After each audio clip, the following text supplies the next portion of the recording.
زين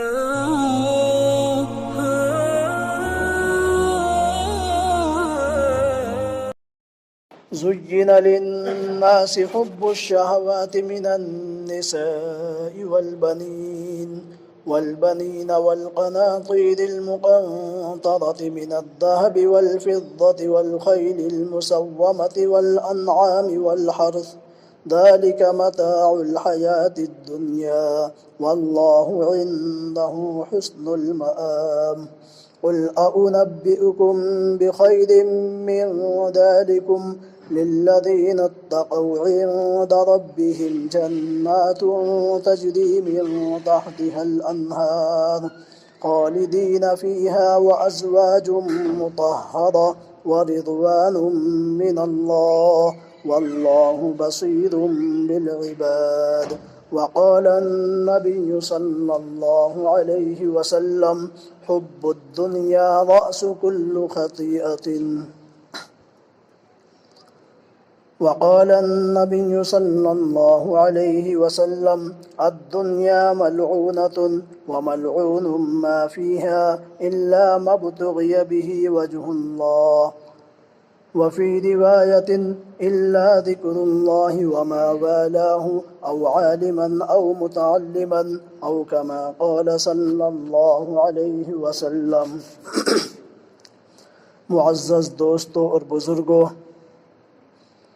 اللہ رب العزت والجلال نے دنیا اور دنیا کے اندر کچھ چیزیں ایسی ہیں جو پائی جاتی ہیں، ان کو انسانی کے لیے مرغوب اور پسندیدہ بنا دیا ہے کہ انسان ان کو پسند بھی کرتا ہے اور وہ انسان کو خوشنما اور اچھی اور بھلو بھی معلوم ہوتی ہیں، انسان ان چیزوں سے محبت کرتا ہے۔ اس کے اندر اللہ رب العزت والجلال نے 6 چیزوں کا تذکرہ فرمایا ہے جو اللہ نے بندوں کے دلوں کے اندر ان کی محبت بھی ڈالی ہے اور بندوں کو وہ چیز پسند بھی ہیں اور بندوں کو وہ چیزیں خوشنما اور اچھی اور بھلی بھی معلوم ہوتی ہے، بندہ ان کو حاصل کرنے اور ان کی طرف مائل بھی ہوتا ہے۔ لیکن کیا ہے، ایک دوسری کیا ہے، آیت کے اندر اللہ نے جو دنیا ہے اس کے اندر کیا ہے، جو اعمال ہیں ان کو مزین کرنے کی نسبت دوسری آیت کے اندر شیطان کی طرف فرمائی ہے، لیکن اس آیت کے اندر اللہ نے مزین کرنے کی جو نسبت کی ہے وہ اپنی طرف ہے، تو لہذا سورہ انفال کے اندر رب ذوالجلال ارشاد فرماتا ہے وَإِذْ زَيَّنَ لَهُمُ الشَّيْطَانُ أَعْمَالَهُمْ کہ شیطان نے انسانوں کے اعمال کو کیا ہے، مزین فرما دیا ہے، انسانوں کے لیے شیطان ان کو مزین کر دیتا ہے، تو اس آیت کے اندر شیطان کی طرف نسبت کی ہے اور اس آیت کے اندر رب ذوالجلال نے جو نسبت کی ہے وہ اپنی طرف کی ہے۔ اور ایک دوسری آیت ہے سورہ کہف کے اندر، اس کے اندر اللہ رب العزت والجلال ارشاد فرماتا ہے اِنَّا جَعَلْنَا مَا عَلَى الْأَرْضِ زِينَةً لَهَا لِنَبْلُوَهُمْ أَيُّهُمْ أَحْسَنُ عَمَلًا کہ ہم نے انسانوں کے لیے مزین فرما دی ہے ان چیزوں کو تاکہ ہم دیکھیں کہ کون بندہ کیا ہے اچھے عمل کرتا ہے۔ تو اس آیت کے اندر سورہ کہف کے اندر اللہ نے مزین کرنے کی جو نسبت کی ہے وہ اپنی طرف ہے۔ اب لہذا بندہ یہ سوچتا ہے کہیں تو نسبت شیطان کی طرف ہے کہ شیطان نے مزین کر دیا ہے، بھلی معلوم ہوتی ہے، اور کہیں نسبت اللہ کی طرف ہے، تو بندہ سوچ کے اندر پڑ جاتا ہے۔ تو میرے دوستوں اور بزرگوں، اس کا آسان سا حل یہی ہے کہ جہاں اللہ نے نسبت اپنی طرف کی ہے وہ چیزیں کیا ہے، بھلی اور اچھی چیزیں ہیں، ان کی نسبت اللہ نے اپنی طرف کی ہے، اور جہاں شیطان کی طرف نسبت کی ہے وہ چیزیں وہ ہیں جو عقلاً بھی بری ہوں اور اصلاً بھی بری ہوں، یعنی ان کی اصل کے اندر بھی برائی ہو، اور عقلی اعتبار سے بندہ سوچے کہ یہ چیز اچھی ہے یا بری، تو عقل فیصلہ کر دیتی ہے کہ یہ چیز بری ہے، تو لہذا بری چیزوں کی جو اصلاً اور عقلاً ہے ان کی نسبت شیطان کی طرف ہے۔ تو میرے دوستوں اور بزرگوں، اللہ نے یہاں 6 چیزوں کا تذکرہ فرمایا ہے کہ ہم نے انسان کے لیے ان چیزوں کو مزین کر دیا ہے۔ وہ چیزیں کون سی ہیں میرے دوستوں اور بزرگوں؟ ان میں سے اللہ نے جو فرمایا ہے وَإِذْ زَيَّنَ لَهُمُ الشَّيْطَانُ أَعْمَالَهُمْ زُيِّنَ لِلنَّاسِ حُبُّ الشَّهَوَاتِ مِنَ النِّسَاءِ، ان میں سے سب سے پہلی جو چیز ہے جو بندوں کو پسند ہے، بندہ ان کی طرف مائل ہوتا ہے، بندوں کو بھلی معلوم ہوتی ہے، من النساء وہ عورتیں ہیں، ان کی طرف بندے کا دل بھی مائل ہوتا ہے اور ذہن بھی مائل ہوتا ہے، بندہ ان کو حاصل کرنے کی کوشش بھی کرتا ہے۔ تو پہلی چیز من النساء، دوسری چیز والبنینا اولاد ہیں، تو لہذا اولاد کو حاصل کرنے کے لیے اور اولاد کی محبت بندوں کے دلوں کے اندر بھی ہوتی ہے، تو دوسری چیز بنین کو فرمایا ہے، والبنین والقناطیر المقنطرۃ من الذهب والفضة، تیسری جو چیز بندوں کو اچھی معلوم ہوتی ہے، بندوں کو بھلی معلوم ہوتی ہے، بندوں کو خوشنما معلوم ہوتی ہے، جو مزین کر دی گئی ہیں، وہ کیا ہے؟ سونے اور چاندی کے ڈھیر ہیں، بندہ ان کو حاصل کرنے کی کوشش کرتا ہے۔ اور چوتھی جو چیز ہے والخیل المسومہ، اور کیا ہے؟ نشان لگے ہوئے گھوڑے ہیں، تو لہذا ان کو بھی حاصل کرنے کے لیے کیا ہے؟ بندہ محنت بھی کرتا ہے، بندہ کوشش بھی کرتا ہے، اور یہ چیزیں بندوں کو کیا ہے؟ دلوں کو بھاتی بھی ہے اور اچھی اور بھلی بھی معلوم ہوتی ہے اور خوشنما بھی معلوم ہوتا ہے۔ والانعام، پانچویں جو چیز ہے والانعام ہے، اس کے گھوڑوں کے علاوہ دوسرے مویشی ہیں، یہ بھی بندوں کو خوشنما اور اچھے اور بھلے معلوم ہوتے ہیں۔ اور جو چھٹی چیز ہے والحرثی، یہ کھیتی اور باڑی اور کاشتکاری ہے، یہ بھی انسان کو بھلی معلوم ہوتی ہے۔ تو یہ 6 چیزیں وہ ہیں جن کو کیا ہے؟ اللہ نے بندوں کے لیے مزین بھی فرمایا ہے، بندوں کو خوشنما بھی معلوم ہوتی ہے۔ تو پہلی چیز جو اللہ نے فرمائی ہے من النساء، وہ عورتیں ہیں، تو لہذا ایک دوسری روایت کے اندر اللہ کے نبی علیہ السلام نے ارشاد فرمایا ہے عورت ہی کے متعلق، الدنیا متاع وخیر متاع الدنیا المرأة الصالحہ، اللہ کے نبی علیہ السلام نے ارشاد فرمایا دنیا ساری کی ساری ایک متاع ہے، ایک کیا ہے؟ فائدہ اٹھانے کی چیز ہے، لیکن اس دنیا کے اندر جو سب سے بہتر چیز فائدہ اٹھانے والی ہے وہ نیک عورت ہے، وہ کیا ہے؟ المرأة الصالحہ ہے، وہ نیک عورت دنیا کے اندر کیا ہے؟ سب سے اچھی چیز ہے۔ تو میرے دوستوں اور بزرگوں، اسی لیے کیا ہے؟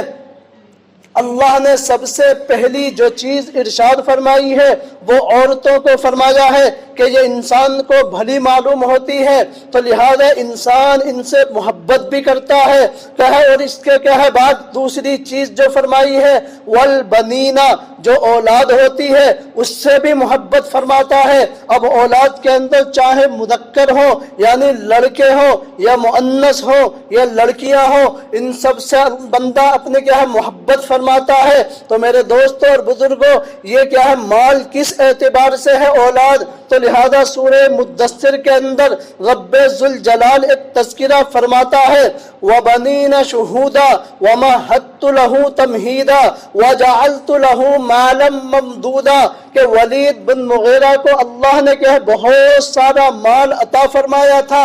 مال کا ڈھیر اس کے پاس تھا، اور اس کے بعد فرمایا وَبَنِينَ شُهُودًا، اور اس کے پاس حاضر رہنے والے کیا ہے؟ اولادیں تھی جو اس کے کیا ہے؟ مدد کیا کرتی تھی۔ تو ان کو بھی اللہ نے مال فرمایا ہے۔ مال اس اعتبار سے ہے کہ یہ بندے کیا ہے؟ اس کے باپ کے پاس موجود ہو تو یہ سب سے بڑی نعمت باپ کے لیے ہے، اس کی وجہ یہ ہے کہ جب باپ کے پاس موجود ہوں گے تو باپ کی اور ماں کی آنکھوں کی ٹھنڈک یہ بنیں گے، باپ اور ماں ان کو دیکھ کر کے ان کی آنکھیں ٹھنڈی ہو جائیں گی۔ اس اعتبار سے دنیا کے اندر اولاد سب سے بڑی نعمت ماں اور باپ کے لیے ہے، اور پھر یہ مال اس اعتبار سے ہے جب یہ بڑا ہوتا ہے، بڑا ہونے کے بعد کیا ہے، باپ کے کاروبار کے اندر مدد فرماتا ہے اور ہاتھ بٹاتا ہے، اس اعتبار سے یہ مال بھی ہے۔ تو اللہ نے فرمایا وَبَنِينَ شُهُودًا، ہم نے اس کو بہت سارا مال بھی دیا تھا اور بہت ساری اولاد بھی دی تھی، لیکن اس کے باوجود چاہیے تھا یہ تھا اس کو کہ وہ اللہ کے شکر ادا کرتا، اللہ کے کیا ہے آگے جھک جاتا، لیکن اس کے اندر مال آیا تو مال کی وجہ سے کیا ہے اس کے اندر اکڑ پیدا ہو گئی، تکبر پیدا ہو گیا، کبر پیدا ہو گیا، غرور پیدا ہو گیا تھا، اولاد بہت ساری تھی تو وہ اس اولاد کو دیکھ کر کے کیا ہے دوسروں کے اوپر روپ ڈالتا تھا اور فخر کیا کرتا تھا کہ میرے اتنے لڑکے ہیں جو ہر وقت میرے پاس رہتے ہیں۔ تو میرے دوستوں اور بزرگوں، جب اولاد کی نعمت بندے کو ملے، اس آیت سے یہ سبق ملتا ہے، ہمیں چاہیے کہ ہمارے اندر عاجزی پیدا ہو کہ اللہ نے یہ نعمت ہمیں عطا فرمائی ہے اور اللہ کا شکر ادا کرے۔ اور دوسری چیز، جب مال آئے تو مال آنے کے بعد کیا ہے بندے کے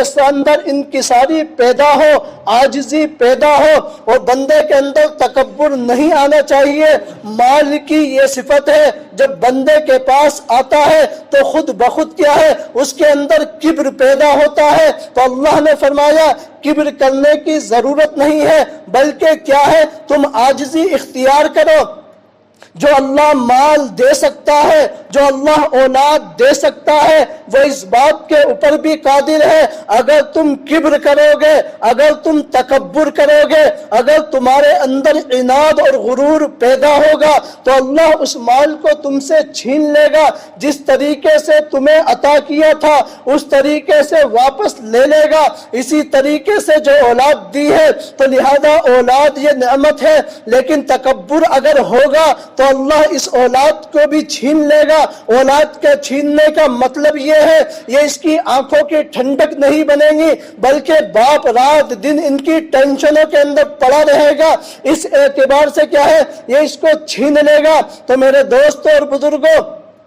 اللہ نے اولاد بھی اس کو عطا فرمائی تھی، مال بھی دیا تھا، تو لہذا اس نے تکبر کیا اور اس کا انجام کیا ہوا وہ روایت کے اندر موجود ہے۔ تو اللہ نے دوسری چیز جو بندوں کے لیے مزین فرمائی ہے وہ بنین اور وہ اولاد ہے، اور وہ لڑکے اور لڑکیاں ہیں، وہ کیا ہے اس کی اولادیں ہیں۔ اور تیسری چیز جو فرمائی ہے والقناطیر المقنطرۃ من الذهب والفضہ، سونے اور چاندی کے لگے ہوئے ڈھیر۔ کوئی بندہ ایسا نہیں ہے جو یہ نہیں چاہتا ہے میرے پاس کیا ہے سونا آئے، اس کو حاصل کرنے کی کوشش نہ کرے، چاندی کو حاصل کرنے کی کوشش نہ کرے۔ تو لہذا اس سے بندے کے اندر فطری محبت ہوتی ہے، اس لیے اللہ نے فرمایا سونے اور چاندی اور مال کی محبت کیا ہے ہم نے بندوں کے دلوں کے اندر ڈال دی ہے، بندہ ان کو حاصل کرنے کی کوششیں کرتا ہے۔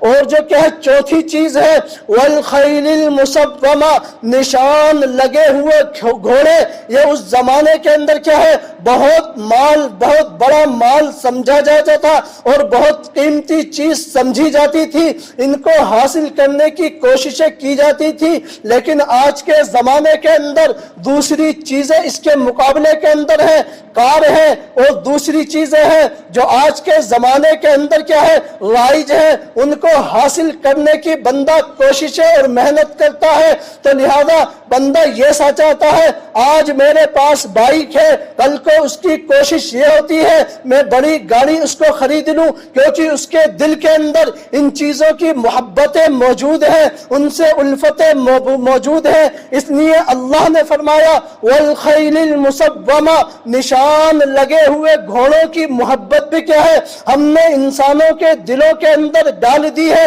اور پانچویں چیز جو فرمائی ہے والانعام، دیگر جو مویشی ہیں جو بندہ ان کو پالتا ہے، پال کر کے کیا ہے ان سے کیا ہے کاروبار کرتا ہے، پیسے کماتا ہے، ان کی محبتیں بھی کیا ہے بندوں کے دلوں کے اندر ڈال دی گئی ہیں۔ اور اس کے بعد جو چھٹی چیز ہے وہ کھیتی باڑی ہے، بندہ اس کو کرتا ہے، مال کماتا ہے، پیسے کماتا ہے، کیا ہے روپیہ پیسے کو حاصل کرتا ہے۔ یہ تمام چیزیں وہ ہیں جو بندے کے دلوں کے اندر ڈال دی گئی ہیں، لیکن اللہ رب العزت والجلال نے آگے فرمایا ہے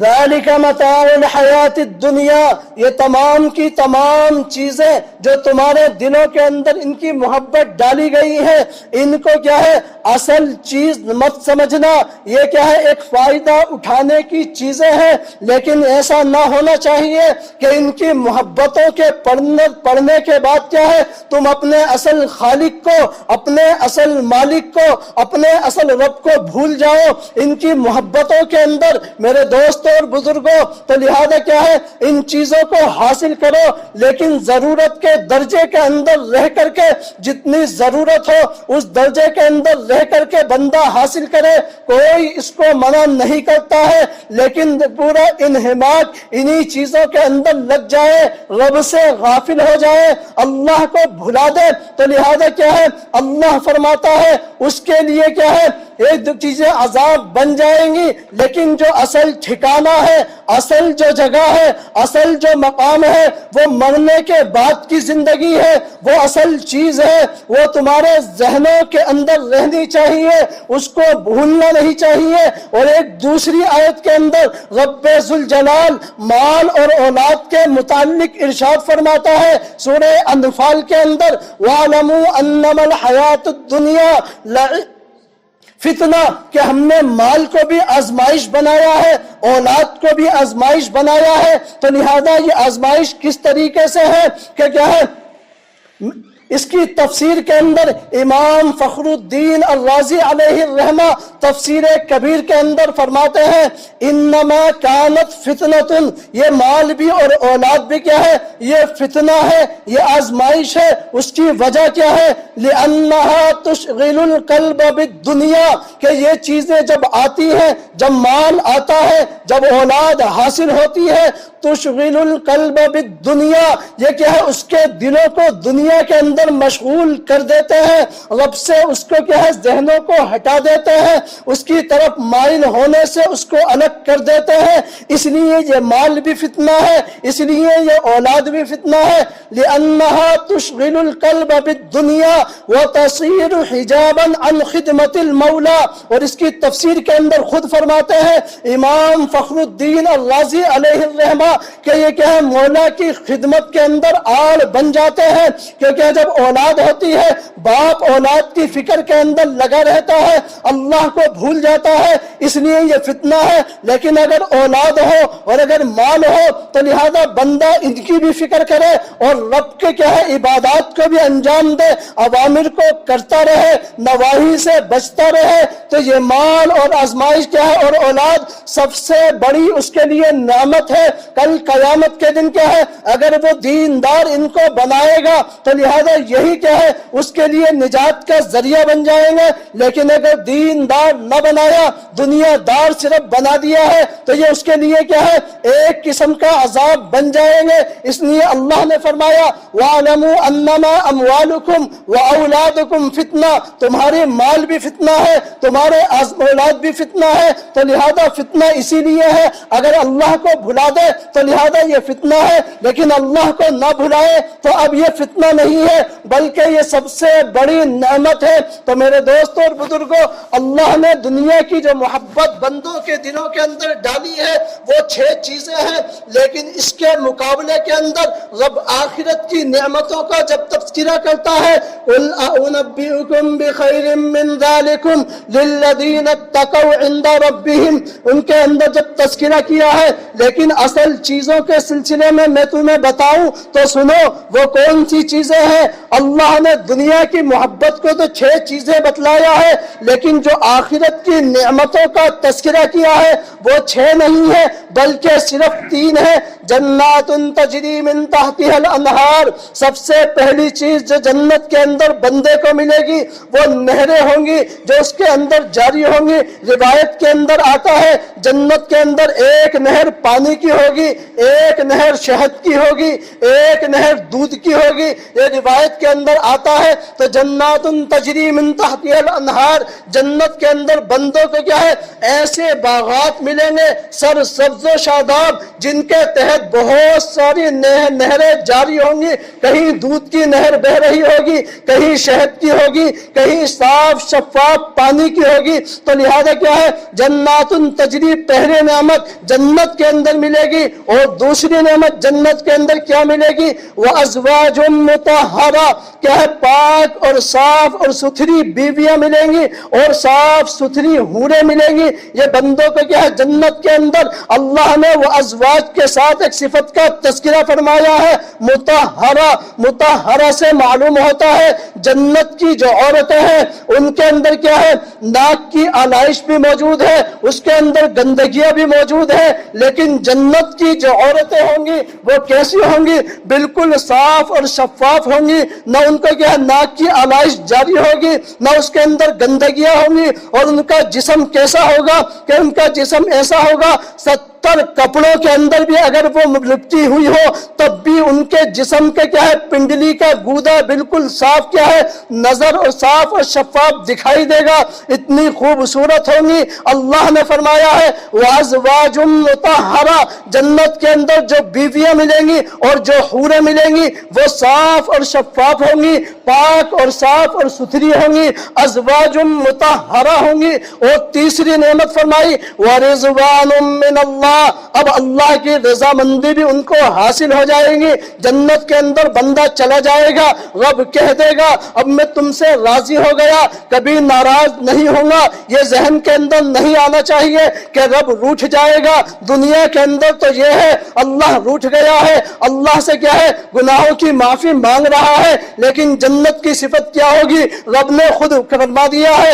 وَرِضْوَانٌ مِّنَ اللَّهِ، اب میں ہمیشہ ہمیش کے لیے کیا ہے تم سے راضی ہو گیا ہوں، کبھی ناراض نہیں ہوں گا۔ روایت کے اندر آتا ہے اللہ تبارک و تعالی جنتیوں کو جنت کے اندر تمام نعمتیں عطا فرمائے گا، اور اس کے بعد ارشاد فرمائے گا کیا تم کو سب کچھ مل گیا ہے؟ تو بندے کہیں گے اے اللہ سب کچھ مل گیا ہے، اب کون سی نعمت باقی ہے؟ تو رب کہے گا ابھی ایک نعمت باقی ہے، 11ویں پارے کے اندر ہے وَلِلَّذِينَ أَحْسَنُوا الْحُسْنَى وَزِيَادَةٌ، ہم ان کو حسنہ کا ٹھکانہ بھی دیں گے یعنی جنت کا، وزیادہ اور کچھ زیادتی بھی عطا فرمائیں گے۔ اس زیادہ کی تفسیر کے اندر مفسرین نے ایک قول یہ نقل کیا ہے لزیادت اے لرؤیت اللہ، یعنی بندے اپنے رب کا جنت کے اندر کیا ہے دیدار کر لیں گے، رب اپنا حجاب کو ہٹا دے گا، اب بندے رب کو کیا ہے بغیر حجاب کے دیکھیں گے، اب کیا ہے وہ تمام نعمتوں کو بھول جائیں گے جو اس سے پہلے جنت کے اندر رب نے عطا فرمائی تھی۔ اب رب کا دیدار ہو گیا ہے، اب ہر کچھ مل گیا ہے۔ تو میرے دوستوں اور بزرگوں، اللہ نے آخرت کی نعمتوں کا جو تذکرہ کیا ہے وہ 3 نعمتیں فرمائی ہے۔ اس کی وجہ کیا ہے؟ اللہ نے عورتوں کا تذکرہ اس لیے نہیں فرمایا ہے کہ وہاں کیا ہے عورت کی ضرورت دنیا کے اندر ہوتی ہے کیونکہ ہر کسی چیز کی مدد کی ضرورت یا عورت سے اولاد حاصل کرنا یا اور دیگر مقاصد ہوتے ہیں، لیکن جنت کے اندر اس صفت کی ضرورت نہیں ہے، اور اولاد کا تذکرہ بھی اس لیے نہیں فرمایا ہے کہ کیا ہے اولاد کی کیا ہے ضرورت دنیا کے اندر پڑتی ہے۔ اس کی وجہ یہ ہے بندے کو کیا ہے مدد کی ضرورت ہے یا اور دیگر چیزوں کی ضرورت ہے، یہ دنیا کی صفت ہے، لیکن جنت کے اندر کیا ہے اس کو کسی چیز کی ضرورت نہیں ہے، نہ اپنے پیچھے نام چلانے کی ضرورت ہے، نہ کسی وارث کو چھوڑنے کی ضرورت ہے۔ جنت کے اندر اس کی زندگی ہمیشہ کے لیے ہے، اب اس کا کوئی وارث نہیں ہوگا، اس لیے اس کو بھی تذکرہ نہیں فرمایا ہے۔ اور پھر کیا ہے والانعام اور کیا ہے والحرث اور کیا ہے والخیل المسومہ، ان کا تذکرہ اس لیے نہیں فرمایا ہے۔ کھیتی باڑی، روپیہ پیسہ اور سونے اور چاندی کی ضرورت دنیا کے اندر ہے، کسی کا قرضہ دینا ہے، کسی کے حق کو اتارنا ہے، لیکن جنت کے اندر ان چیزوں کا کیا ہے تذکرہ ہی نہیں، خیال تک نہیں آئے گا، اس لیے ان صفتوں کا تذکرہ نہیں کیا ہے۔ آخرت کے اندر صرف 3 چیزوں کا تذکرہ کیا ہے۔ تو میرے دوستوں اور بزرگوں، اس لیے ہمیں چاہیے ہم ان چیزوں کو حاصل تو کریں لیکن ضرورت کے درجے کے اندر رہ کر کے۔ اس لیے روایت کے اندر نبی کریم صلی اللہ علیہ وسلم نے فرمایا الدنیا ملعون، دنیا تمام کی تمام قابل لعنت ہے، وملعون ما فیہا الا ما ابتغی بہ وجہ اللہ، سوائے اس چیز کے جس سے اللہ کی رضا حاصل ہو۔ وفی روایت آخرہ ابن ماجہ کے اندر ہے الا ذکر اللہ او ما والاہ او عالما او متعلما، سوائے اللہ کے ذکر کے علاوہ تمام کی تمام دنیا قابل لعنت ہے۔ سوائے اللہ کے ذکر کے اگر اللہ کو بھی یاد کرے، دنیا کو حاصل کرے، تب قابل لعنت نہیں ہے، لیکن دنیا کی فکر ہو، دنیا کو حاصل کرنے ہی کے لیے محنت ہو، اللہ کو بھلا دے تو اللہ کہتا ہے نسوا اللہ فنسیہم، اللہ سے وہ بے پرواہ ہوئے تو اللہ نے بھی ان کو اپنی جانوں سے بے پرواہ کر کے دنیا کے اندر لگا دیا ہے۔ اس لیے حب الدنیا رأس کل خطیئۃ، دنیا تمام برائیوں کی جڑ ہے، تمام برائیوں کی اصل اور حقیقت ہے۔ اس لیے ہمیں چاہیے ہم اللہ کو بھی یاد کریں، ان نعمتوں کو حاصل کریں، اور ان نعمتوں کے پڑھنے کے بعد اپنے اصل خالق، اپنے اصل مالک، اپنے اصل معبود، اپنے اصل رب کو نہ بھولیں، کیونکہ رب خود کہتا ہے یا ایھا الانسان ما غرک بربک الکریم، کتنے پیارے انداز کے اندر رب نے فرمایا ہے اے انسانوں کون سی چیزیں ہیں جو تم کو کیا ہے اپنے خالق حقیقی سے، اپنے اصل پیارے معبود اور پرورش کرنے والوں سے تمہیں غافل کر دیا ہے، ایسی کون سی چیزیں ہیں اس کو نہیں بھولنا چاہیے۔ تو میرے دوستوں اور بزرگوں، اللہ رب العزت والجلال ہمیں دنیا کو حاصل کرنے کی کیا ہے شریعت کے اندر دائرے کے اندر رہ کر کے کیا ہے حاصل کرنے کی بھی توفیق عطا فرمائے، شریعت سے تجاوز نہ کر کے حاصل کر کے اس کی کیا ہے اللہ ہماری حفاظت فرمائے، اور اللہ ان تمام احکام کے اوپر عمل کرنے کی بھی توفیق عطا فرمائے جو بندوں سے وابستہ ہیں، لیکن ان تمام احکام سے بھی کیا ہے ہماری حفاظت فرمائے جن سے اللہ نے منع فرمایا ہے جو بندوں سے متعلق ہے۔ اللہ رب العزت والجلال الفت مدینے سے یوں ہی نہیں میرے آقا